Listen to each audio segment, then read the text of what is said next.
반갑습니다, 여러분. 여러분들을 만점으로 안내해드릴 역사 이야기꾼 사기꾼 최용욱입니다. 자, 오늘 할 주제는 바로 무엇이냐? 동학농민운동. 여러분들이 딱 이름만 들어도 이 부분 어려운데 이런 생각을 하는 학생들이 조금 있어요. 근데 오늘 얘기를 잘 들어보십시오. 많이 어렵지 않고 여러분들이 충분히 다 해결할 수 있는 부분들이 됩니다. 그렇다면 여러분들 하나씩 가보도록 하죠. 자, 오늘의 주제는 여러분들 다른 게 아니라 무엇이냐? 동학,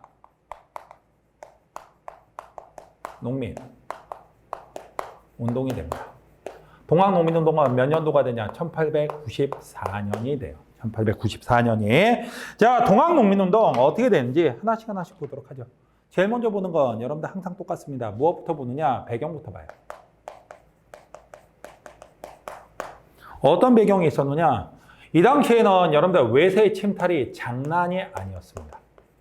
외세의 침탈. 외세가 이렇게 침탈을 시작을 해요. 바로 무엇이 있었느냐? 외세의 침탈이라면 여러분들 솔직하게 얘기해 봅시다. 이모군란에서 누가 이겼습니까? 청나라가 이겼습니다. 그 다음에 갑신정변에서 누가 이겼습니까? 청나라가 이겼습니다. 청나라 상인들도 무지하게 들어와. 그리고 일본 상인들 따라서 들어오죠. 그러다 보니까 이들이 바로 우리나라의 쌀을 싹 다 가져가기 때문에 특히 일본 상인들이 가져가다 보니까 우리나라 농민들의 삶이 굉장히 어려워지고 있었어요. 이렇게 농민들의 삶이 어려워지고 있었고 또 하나는 그 사이에서 여러분들 조약들을 여러 가지 맺었습니다. 제일 먼저 나왔던 게 여러분들 재물포 조약에서 배상금 물어줬어요. 한성 조약에서 배상금 물어줬어요. 심지어는 반공령 실패하고도 배상금을 물어줬어요. 이 배상금 나라에서 내줄 리가? 나라에서 내주지 않나요? 무슨 소리야? 그 결과적으로 농민들한테 세금 걷어서 내게 됩니다. 그러다 보니까 결국 농민의 부담은 더욱더 올라갈 수밖에 없었던 상황이죠. 이 상황에서 또 하나는 바로 무엇이 됐냐? 민중종교 하나가 뜨게 됩니다. 민중종교보다도 참. 이런 상황에서 외세가 이렇게 침탈하고 있으면 관리들이라도 잘해야 되는데 관리의 수탈은 오히려 한술 더 뜨게 되죠. 관리의 수탈은 한술 더 뜨게 됩니다. 이러다 보니까 여러분들 당시 민중들 열받을 수밖에 없어요. 이 상황에서 민중종교 하나가 뜨게 됩니다. 그 민중종교는 바로 동학이었어요. 동학이라는 종교는 원래 수훈 최재우가 만들었던 거 여러분한테 이미 수업을 다 하고 넘어갔습니다. 바로 무엇? 여러분들 유불도가 융합이 돼 있고 여기에 서학의 영향도 살짝 받았죠. 그리고 왜 동학이라고 이름을 붙였느냐? 서양 학문, 서학을 거부한다 해갖고 서학을 반대한다 해갖고 동학이라고 이름을 붙였던 거 여러분들이 기억을 할 거예요. 그리고 동학은 무엇을 주장하고 있었냐? 이들은 보국안민. 보국안민이라는 걸 주장하고 있었어요. 보국안민이라는 게 도대체 뭐냐? 자, 보국, 나라를 보호하고 안민, 백성을 편안하게 한다. 이런 뜻이 되죠. 그러면서 어느 지역으로 초대교주였던 최재우는 처형을 당했지만 그 2대 교주였던 최시영에 의해서 전라도, 충청도 지역으로 확대가 되고 있었던 거예요. 이렇게 동학의 힘이 세지자 이들은 여러분들이 이제 집회를 열기 시작합니다. 어떤 집회를 열었느냐? 다른 집회를 연 게 아니라 바로 먼저 연 집회가 바로 삼내 집회. 삼내 집회를 열었습니다. 자, 삼내 집회를 열었는데 이 삼내 집회에서는 무엇까지만 얘기를 했느냐? 다른 건 얘기 안 하고 교조, 신원운동. 교조 신원이란 말은 뭐가 되냐면 초대교주였던 최재우가 좀 억울하게 죽지 않았느냐. 이건 너무 억울한 거다. 그러니까 바로 무엇을 해달라. 이 초대교주 최재우의 죄를 없애달라. 여러분들 이 죄를 없애달라는 건 여러분들 다른 거 아니에요? 결과적으로 동학을 인정해달라는 주장이 되는 거예요. 그러다 보니까 교조 신원운동을 벌인 삼내 집회는 솔직히 말하면 종교적 집회가 돼요. 종교적 개혁을 요구했을 뿐입니다. 자, 그리고 이걸 들고서 어디로 가느냐? 서울로 갑니다. 한양으로 올라가요. 그래갖고 한양에서 무엇을 하게 되냐면 여러분들 한양에 자 서울로 올라갔고 한양에서 복합상소를 올려요. 복합상소라는 건 바로 뭐가 되냐? 궁궐 앞에서 엎드려갖고 전하 저희의 주장을 받아들여 주시옵소서 이렇게 상소를 하지만 이것도 안 먹힙니다. 그러자 이 한양에 올라갔던 사람들도 내려오고 그 다음에 삼내 집회에 참가했던 사람들도 여기에 또 합류하면서 새로운 집회가 열리는데 그게 바로 보훈 집회예요. 근데 이 보훈 집회에서 변화가 나오기 시작합니다. 변화가 나왔다는 게 도대체 무슨 얘기냐? 다른 거 아니에요. 여러분들 교조 신원운동은 여기서도 똑같이 나옵니다. 교조 신원운동은 똑같이 나와요. 그러니까 종교적인 성격은 분명히 있어요. 그런데 이거 외에도 무엇을 하느냐? 탐과 놀이. 그러니까 나쁜 관리놈들 처벌하라는 주장이 나와요. 그 다음에 외놈들 몰아내자. 당시 일본 놈들이 우리나라 국내로 들어와서 쌀을 무지하게 많이 사갖고 가고 우리 농민들이 큰 피해를 입고 있었거든요. 그래갖고 외놈들 몰아내자라는 그런 주장도 나오게 됩니다. 그렇다면 여러분들 잘 보세요. 교조 신원운동은 분명히 종교적인 운동입니다. 그런데 보훈집회는 단순하게 종교적인 요구만 들어간 게 아니라 뭔가 부글부글 끓으면서 정치적인 요구도 여기에는 들어가게 되는 거예요. 정치적 요구까지 들어가게 되는 겁니다. 뭔가 부글부글 끓는 거죠. 근데 꼭 이런 상황에서 사고 치는 새끼가 나와요. 그 사고 치는 새끼가 바로 누구였느냐? 고부군소 조병갑이었어요. 그래갖고 이 고부군소 조병갑이 때문에 무엇이 나오게 되냐? 고부, 농민, 봉기가 터져 나오게 됩니다. 고부 농민 봉기 도대체 누구 때문에 터져 나왔느냐? 여러분들 다른 게 아니라 고부 군수로 온 조병갑이 때문에 터져 나왔어요. 이놈이 무슨 소리를 하느냐? 고부 군수로 왔습니다. 그리고 농민들을 모아놓고 한마디 하죠. 너희들 농사 짓기 힘들지? 농사 짓기 힘든 이유는 다른 거 아니야. 물을 제대로 다스릴 수 없어서 농사 짓기가 힘든 거야. 그렇다면 방법은 딱 하나다. 둑을 쌓자. 그래갖고 저수지를 만들자. 저수지를 만들어 놓고 가뭄 들 때는 그 저수지에 쌓아놓은 물을 빼내서 쓰면 되고 그 다음에 비가 많이 나면 저수지에다 물을 가둬두면 되는 거 아니냐? 생각해보니까 괜찮습니다. 그런데 조병갑이가 예전 나는 노동력이 없으니까 니네가 만들어, 니네가 써 이런 식으로 가요. 그래서 농민들은 괜찮은데 하고 만석보라는 뚝을 다 쌓았어요. 여기서 문제가 된 게 여러분들 다른 게 아니라 고부농민봉기는 조병갑이가 왔고 만석보를 쌓은 게 바로 문제였어. 만석보가 원인이 됩니다. 이걸 쌓았고 이걸 만든 것은 이 뚝을 만든 건 당연히 농민들입니다. 그런데 그게 완성이 되자 갑자기 조병갑이 무엇을 했냐? 수문에다가 물을 빼내는 문에다가 갑자기 자물쇠를 탁 걸어 잔 거예요. 그리고서 한마디 합니다. 자, 이 만석보는 나라 것이요. 나라 것이니까 너희들이 이걸 쓰려면 물세를 내야지, 나라 것을 쓰려면 세금을 내야지 이런 소리를 하죠. 참 어이가 없죠. 누가 만들었습니까? 이거 분명히 농민들이 만들었어요. 근데 이걸 쓰려면 세금을 내라는 거야. 사람들이 저희가 만들어서 왜 세금을 냅니까? 그러니까 아이고 안 내면 못 쓰지. 근데 가뭄이 와요. 농민 대표들이 들어갑니다. 아니 물을 줘야 농사를 지을 것이고 농사를 지어야 세금을 내든지 말든지 할 거 아닙니까? 물 좀 주셔! 그러니까 이 병갑이가 한마디죠. 이런 싸가지 없는 새끼들이 감히 지금 군수한테 개기는 것이야? 저놈들을 패 죽여라 했고 그 자리에서 패 죽이게 됩니다. 이때 맞아 죽은 농민 대표 중에 한 명이 바로 전봉준의 아버지였어요. 물론 말도 안 되는 얘기지만 여러분들이 만약에 전봉준의 입장이라면 뭘 하겠습니까? 사또가 죽였는데 내가 뭘 할 수 있겠어? 이러고 가만히 있을 거예요? 당연히 아니죠. 뒤집어 엎어야 되겠죠. 그래서 뒤집어 엎으러 일어난 게 바로 고부농민봉기예요. 그런데 고부농민봉기는 솔직히 말하면 흔하디 흔한 농민봉기의 하나일 뿐 왜? 당시에는 정말 여기저기서 농민봉기가 엄청나게 일어나고 있었습니다. 자, 그런데 이게 왜 커지게 되느냐? 농민봉기가 일어나게 되면요. 여러분들 누굴 보내냐면 안핵사라는 인물을 보여요. 안핵사라는 이름 들어봤는데 진주 농민봉기가 일어났을 때 안핵사로 갔던 인물이 바로 박교수였죠. 여기서도 안핵사가 또 한 명 가게 됩니다. 여러분들 안핵사 누가 가게 되냐? 이용태란 놈이 가게 돼요. 이용태. 이놈이 바로 문제예요. 이용태는 가기 전에 누구를 만났냐? 병갑이. 아니 조사하러 당연히 만날 수 있지 않습니까? 그럴 수 있죠.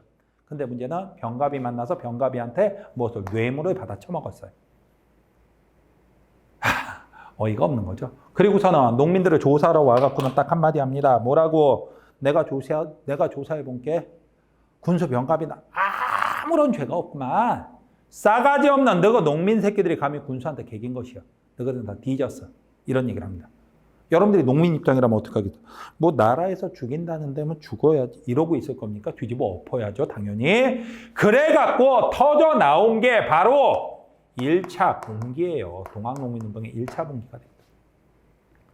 그러니까 솔직히 말하면 병갑이가 난리 안 쳤으면 고부농민봉기도 없었고 고부농민봉기가 없었으면 안핵사도 안 왔을 텐데 최소한 이게 있었어도 안핵사 이용태란 새끼가 제대로만 처리했어도 동학농민운동은 이렇게 일어나진 않았습니다. 자, 그런데 1차 분기가 이렇게 터져 나오게 되죠. 1차 분기에서는 여러분들 남접만 참가하게 됩니다. 남접이라니 무슨 얘기냐? 당시 동학은요, 두 가지 조직으로 크게 나눠져 있었어요. 한쪽은 남접, 남접은 누가 이끌었냐? 전봉준이 이끌고 있었고, 전봉준과 김계남, 그 다음에 손화중 이런 인물들이 이끌고 있었어요. 그에 비해서 이 남접은 전라도 지역을 장악하고 있었고, 그 다음에 동학의 북접이라는 조직이 북쪽에 하나가 더 있는데 그쪽은 충청도 지역이에요. 충청도의 북접을 장악하고 있었던 것은 당시 2대 교주였던 최시영, 그리고 최시영의 뒤를 잇던 손병희 같은 인물들이었어요. 그런데 1차 분기 때는 남접만 가담을 합니다. 이 남접만 가담해갖고 무엇을 하게 되느냐? 다른 게 아니라 제일 먼저 들고 일어나는 게 백산봉기라는 걸 하게 돼요. 백산봉기. 고부 바로 옆 동네입니다. 고부 바로 옆 동네였던 백산에서 봉기를 합니다. 그리고 나서 동학농민군을 끌고 갔는데 관군이 이걸 막으러 와요. 그 첫 번째 전투가 바로 황토연 전투였어요. 황토연 전투. 황토연 전투에서 솔직히 관군한테 질 줄 알았습니다. 이 당시 전라 감영군이 나왔는데 아무리 감영군 지방군이라 하더라도 솔직히 농민들 기껏하면 죽창에 곡괭이 놔들고 갔는데 못 이기겠어요. 근데 어이없게도 농민들이 이겨버려요. 황토연 전투에서. 첫 번째 전투에서. 그러더니 두 번째 전투는 여러분들 장성의 황룡천 전투로 갑니다. 이 황룡천 전투가 또 컸던 이유는 바로 뭐냐? 황룡천에 온 관군은 여러분들 경군, 중앙군이었습니다. 중앙군이 내려왔는데 놀랍게도 여기서도 동학농민군이 중앙군을 격파해버립니다. 와, 농민군이 이걸 다 이겨버려요. 이렇게 하더니 어디까지 점령을 하게 되냐? 전주성까지 점령을 하게 됩니다.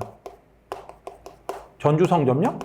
전주성 점령이 그렇게 중요합니까? 중요합니다. 왜 전주성 점령이 중요합니까? 간단하죠. 전라도의 원래 핵심은 전주예요. 전라도란 이름이 어디서 나왔는데 전주와 나주를 합쳐서 전라도란 이름이 나온 거예요. 전주와 나주를 합쳐서. 전주와 나주를 합쳤다라니 무슨 얘기냐? 자, 그래갖고 전라도에 전주 하나, 나주 하나. 이거 솔직히 지금 도의 이름에는 각 지역의 원래 중심지들이 있습니다. 경상도는 여러분들 어디와 어디를 합쳐서 경상도라고 부르는지 압니까? 경주와 상주예요. 원래 중심은 거기였어요. 충청도는 충주와 청주입니다. 정말요? 맞습니다. 알겠습니까? 강원도는요. 강주는 없어요. 세상에 그렇게 단순하지 않아요. 강릉과 원주예요. 근데 지금은 전라도의 가장 핵심 지역은 광주고요. 충청도에서는 대전 지역 아닙니까? 경상도에서는 부산, 울산, 대구 지역인데요. 강원도는 춘천해가 도청소지. 이거 다 일제시대 때 바뀐 거예요. 일제시대가 기존에 있던 세력을 눌러버리고 그 다음에 반일 감정이 강한 세력을 눌러버리고 새롭게 친일 지주들을 좀 키우느라고 아예 지역을 바꿔버린 겁니다. 알겠죠? 자, 그런데 이 전주가 넘어간 건 진짜로 전라도가 통째로 넘어간 겁니다. 그러다 보니까 이건 막는다, 못 막는다라고 생각을 해요. 못 막는다라고 생각을 하니까 당시 집권자였던 민시정권에서는 이상한 짓을 하기 시작합니다. 이상한 짓이라니 바로 무엇이냐? 여러분들 다른 거 아니에요. 청나라 오빠 도와주세요. 그래갖고 청나라 군대한테 도움을 요청합니다. 청나라 군대가 와서 이걸 밟으라고 한 거예요. 우리나라 내부의 문제를 외국한테 요구를 한 겁니다. 도와달라고. 어이가 없는 일이 벌어졌죠. 그런데 문제는 청나라가 온다? 이게 단순하게 청나라만 오는 게 아닙니다. 왜? 여러분들 기억할지 모르겠어요. 바로 앞 시간에 설명했던 건데 갑신정변이라는 게 있었습니다. 갑신정변에서 누가 주도권을 잡았느냐? 갑신정변 끝나고 나서 무슨 조약을 맺었나? 텐진조약 맺었던 거 여러분들 기억나죠? 텐진조약에서 청과 일본은 양쪽 다 군대를 뺀다. 그리고 어느 한 나라라도 조선에 파병할 시에는 서로에게 알려 동시 파병되도록 한다라는 조항이 분명히 있었던 거 여러분들 모두 다 기억을 하실 거예요. 자, 이런 상황인데 어떻게 됐냐? 청나라가 온다고 하니까 일본도 나도 가야지 해갖고 일본 군대까지 오게 됩니다. 텐진 조약을 근거로 청나라 군대뿐만 아니라 일본 군대까지 들어오게 되는 거예요. 자, 이 상황 좋은 겁니까? 안 좋은 겁니까? 이 상황 전혀 좋은 거 아니죠. 이거는 분명히 난리가 날 상황입니다. 그러다 보니까 이건 안 되겠다. 당시 정부에서도 우리는 청나라만 필요한데 왜 쪽발이 새끼들 왜 왔지? 이런 생각을 하게 되고요. 그 다음에 누구도 동학농민군 입장에서도 우리나라 내부의 일인데 왜 쪽발이 새끼, 짬꼴라 새끼들 왜 외국 새끼들이 들어왔지? 이런 문제가 발생할 수밖에 없는 거죠. 그러다 보니까 어떻게 하느냐? 이건 안 되겠다. 이 문제부터 처리하자 해갖고 이 당시에 무엇을 맺게 되느냐? 다른 게 아니라 바로 전주화약이라는 걸 맺게 돼요. 전주화약. 전주화약이라는 걸 맺게 됩니다. 전주화약이라는 걸 맺게 되는데 이건 무엇이냐? 동학농민군하고 정부하고 먼저 악수를 하자, 화해를 하자. 그리고 나서 외세부터 내보내고 나서 여러 가지 문제를 해결하자라고 얘기를 했던 거예요. 그래갖고 여러분들 나오는데 이제 무엇이 있었느냐? 자, 전주화약에서 정부군은, 아니, 이 동학농민군은 혁신정강이래. 말 잘못했죠. 폐정개혁안 12개조를 내놓게 됩니다. 이 12개조에 따라서 개혁을 하자라고 해요. 어떤 내용이 있느냐? 거기 폐정개혁안 12개조, 12조 여러분들 다 써놨습니다. 1조 별 필요 없고요.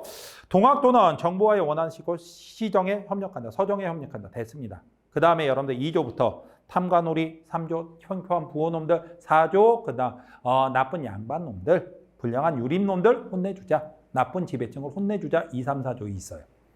자, 그 다음에 5조에 보면 노비문서를 소각한다. 6조에 7종의 차별을 개선하고 백정이 쓰는 평양갓을 없앤다. 이런 말이 나와 있는데 여러분들 노비문서를 소각한다.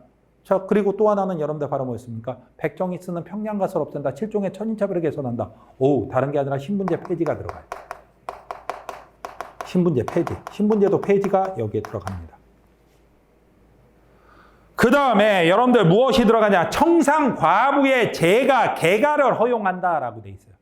과부들이 재가를 할 수 있도록 허용해달라고 얘기합니다. 이것도 들어가요. 청상 과부의 재가 허용. 자, 청상 과부의 재가, 과부의 재가 또는 개가라고 여러분들 거기 개가라고 써놨으니까 여기도 개가라고 쓰죠. 여러분들 과부의 개가를 허용해달라 이런 요구가 들어가죠. 그 다음에 여러분들 뭐가 남아 있습니까? 무명잡세는 일제 폐지한다. 어우, 농민들답죠? 세금 문제가 아주 컸던 거. 이것도 폐지한다라고 돼 있고, 관리 채용에는 지벌을 타파하고 인재를 등용한다. 신분제 폐지랑 연결될 수 있는 말이에요. 그 다음에 또 뭐가 있느냐? 외와 통하는 자는 엄징한다. 일본을 그만큼 싫어하고 있는 겁니다. 그리고 공사체를 물러나고 기왕의 것은 무효한다. 공사체가 도대체 뭐냐? 공채, 나라한테 진빚, 사채, 러시안 캐시의 진빚. 사채업자들한테 진 빚, 이거 싹 다 없애달라. 농민들이 진 빚을 없애달라고 얘기하는 거예요. 그리고 13조에 아주 중요한 말이 들어가 있습니다. 무엇을 하느냐? 다른 게 아니라 토지는 평균하여 분작한다. 무슨 개혁이 들어가 있느냐? 토지개혁이 들어가 있는 거예요. 토지개혁. 자, 이런 토지개혁까지 왜 들어갔느냐? 이유는 간단합니다. 여러분들 동학농민은요, 여러분들이 이미 알고 계실 거야. 보니까 부잣집 도련님들의 위로부터의 개혁입니까? 아니면 농민들에 의한 아래로부터의 개혁입니까? 농민들에 의한 아래로부터의 개혁이죠. 그러다 보니까 농민들이 원하는 내용이 다 들어가 있어요. 신분제 폐지도 들어가 있고 그 다음에 토지개혁도 들어가 있고 그리고 이런 것들을 실시하기 위해서 무엇을 설치하게 됐냐? 집강소라는 것을, 자, 집강소는 어디서 설치하느냐? 전라도 53개군. 자, 전라도 각 지역에 이걸 설치합니다. 왜냐하면 합의를 봤어요. 일단 어느 지역에서 먼저 해보자. 전라도 지역에서 먼저 해보자. 원래 개혁이라는 건 그렇게 하는 겁니다. 함부로 하는 게 아니라 무엇을 해야 되느냐? 어느 한 지역에서 해보고 결과가 괜찮으면 전국으로 확산시키자 했어요. 전주화약의 내용이 바로 그거였어요. 전라도 지역에서 먼저 개혁을 해보고 이거 괜찮으면 전국으로 확산시키자 했어요. 그래서 집강소를 설치하고 전라도 각 지역에서 이걸 실시하자라고 얘기를 했습니다. 자, 이거 합의를 봤죠. 그리고 실제로 집강소까지 설치가 됐어요. 그리고 나자 이제 정부는 가갖고 오빠들이란 누구한테 얘기하냐? 청일한테 얘기하는 겁니다. 뭐라고? 오빠들 우리 문제 다 해결됐거든? 집에 가 그러죠. 그랬더니 청나라는 너희 문제 해결됐어? 알았어, 나 집에 갈게. 그런데 쪽발이가 뭐라고 합니까? 배째, 나 못 가. 나 조선 접수하러 왔어. 이러면서 바로 청나라랑 전쟁을 벌이게 됩니다. 이 전쟁을 무슨 전쟁이라고 하느냐? 짱쪽 전쟁, 짱꼴라와 쪽발이 간의 전쟁, 청일전쟁이라고 하죠. 이 청일전쟁에서 누가 주도권을 잡고 누가 이기게 되냐? 당연히 일본이 주도권을 잡고 일본이 이기게 됩니다. 아니, 왜 일본이 주도권을 잡고 청나라가 패배하게 되느냐? 이유는 간단하죠. 여러분들 교재에 보면 지도가 보일 거예요. 청나라가 군대가 들어온 곳은 아산 지역이에요. 아산 지역인데 아산 지역은 충남 아산에 들어왔다. 이건 솔직하게 여러분들 말하겠습니다. 충남 아산에 들어온 건 실제로 이들은 전라도로 내려가서 동학농민과 싸우기 위해서 동학농민군을 진압하기 위해서 온 부대가 바로 청나라 군대입니다. 근데 일본은 어디에 상륙을 했느냐? 여러분들 제물포, 인천에 상륙을 했습니다. 제물포, 인천에 상륙했는데 왜 거기에 상륙했냐? 얘네들은 동학농민군과 싸우러 온 거 아니에요. 청나라 잡으러 온 겁니다. 그래서 얘네들은 결과적으로 어떻게 하냐? 경복궁을 점령하고 나서 청나라랑 전쟁을 벌이기 시작하는 거예요. 바로 그거예요. 동학농민군과 싸우러 온 청나라 군대와 그 다음에 청나라랑 싸우러 온 일본 군대. 누가 이길 수밖에 없다. 일본 군대가 이길 수밖에 없는 거죠. 특히 일본은 경복궁까지 점령하고 고종 임금까지 잡아놓고 전쟁을 시작을 합니다. 이런 상황이 벌어진 거예요. 이렇게 되자 자 전주화약 맺고 해산에 갔던 동학농민군은 다시 뭉칠 수밖에 없죠. 다시 한번 일어나야 됩니다. 그래갖고 어떻게 일어나게 되냐? 2차 봉기가 일어나게 됩니다. 2차 봉기. 자, 2차 봉기는 누가 합류하느냐? 여기에는 남접뿐만 아니라 북접까지 여기 합류하게 돼요. 남접과 북접 모두가 다 여기서 손을 잡게 됩니다. 그리고 이들은 어디서 결집을 하냐면 논산에서 결집을 합니다. 참 이거부터 써줘야 되겠다. 이 동학농민군의 성격은 이제 누구를 몰아내자라고 2차 봉기 일어난 거예요. 자, 일본 몰아내자라고 일어났으니까 이건 반외세입니다. 그렇다면 다른 거 있느냐? 1차 봉기 같은 경우는 물론 외와 통하는 자는 엄징한다라고도 돼 있지만 문제는 바로 뭐가 되냐면 집강소 설치하고 그 전에 잘못됐던 것들을 바꾸는 거죠. 여러분들 이걸 딱 보면 1차 봉기의 성격은 반봉건이라고 얘기를 해요. 반봉건이라니 무슨 얘기냐? 자, 1차 봉기는 신분제 폐지하라, 과부의 개가를 허용하자, 토지개혁을 하자 이런 말들 들어간 거 보니까 과거로부터 내려오는 옛날부터 내려오는 질서를 유지하는 겁니까? 깨는 겁니까? 깨는 거죠. 그 옛날부터 내려오는 구닥다리 질서를 바로 봉건 질서라고 얘기를 해요. 그래갖고 1차 봉기는 반봉건적 성격이 훨씬 더 강합니다. 하지만 2차 봉기는 일본 몰아내자죠, 이제는. 그래갖고 반외세적 성격이 강해요. 이들은 어디서 결집을 하냐? 논산에서 결집을 합니다. 논산에서 남접과 북접이 함께 만나서 결집을 해요. 왜 하필 논산이었느냐? 논산이 충청남도에서 제일 남쪽이에요. 충청도에서. 그 다음에 여기를 살짝 넘어가면 논산 넘으면 전라도 쪽으로 들어갑니다. 그래갖고 남접이 전라도 쪽에서 올라와서 북접, 충청도의 동학농민 조직을 만나기에 제일 좋았던 지역이 바로 이 지역이 되죠. 자, 그리고 나서 어디로 가느냐? 공주로 갑니다. 공주에서 우금치라는 고개가 있어요. 우금치 전투. 젠장한.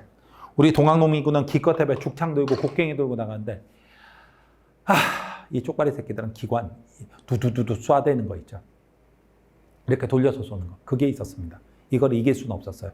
결과적으로 어떻게 되냐면 공주 우금치 전투에서 동학농민군이 패전을 하게 되고 전봉준 등 지도부가 이때 다 체포가 되게 됩니다. 그러면서 동학농민운동은 실패로 돌아가게 돼요.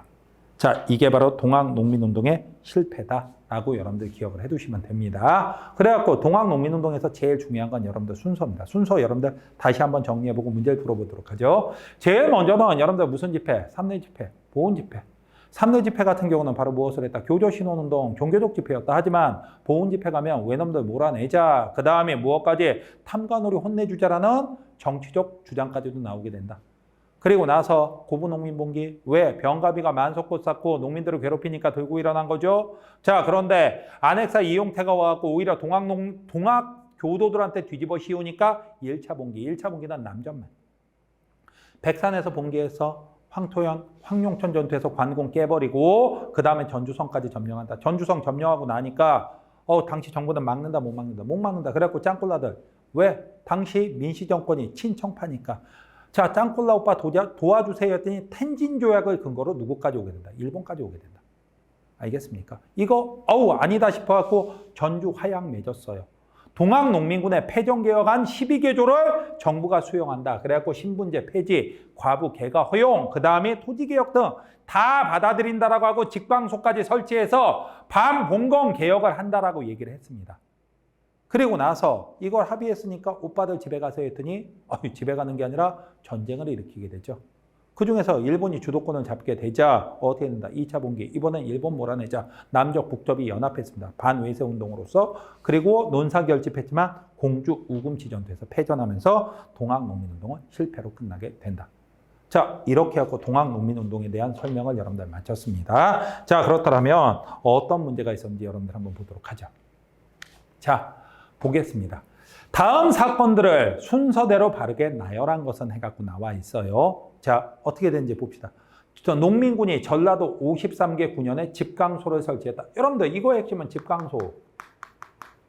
집강소라면 보나마나 이거는 패전개혁안이 합의를 봤다. 그래갖고 이건 무엇을 맺었다는 전주 화약이 시작됐다는 전주 화약기를 얘기를 하는 거예요. 그 다음에 남북접군이 논산에서 합류했다. 아, 여러분들 남접과 북접이 함께 논산에서 합류했다는 얘기는 몇 차 봉기 얘기가 되겠습니까? 2차 봉기 얘기가 되죠. 2차 봉기. 그 다음에 삼내에서 교조신운동. 아, 이거는 아예 동학농민운동이 일어나기 전에 무슨 집회? 삼내 집회가 되겠죠. 그 다음에 네 번째, 농민군이 우금치 전투에서 패하였다. 우금치 전투의 패배는 여러분들 결국 동학농민운동 실패로 끝나는 거예요. 맨 마지막일 것 같은데요. 황토현에서 광군을 물리치고 전주성을 점령하였다. 몇 차 봉기가 되겠습니까? 1차 봉기가 되겠죠. 그렇다면 여러분들 순서 나왔어요. 제일 먼저는 당연히 삼내 집회죠. 삼내 집회라면 디귿부터.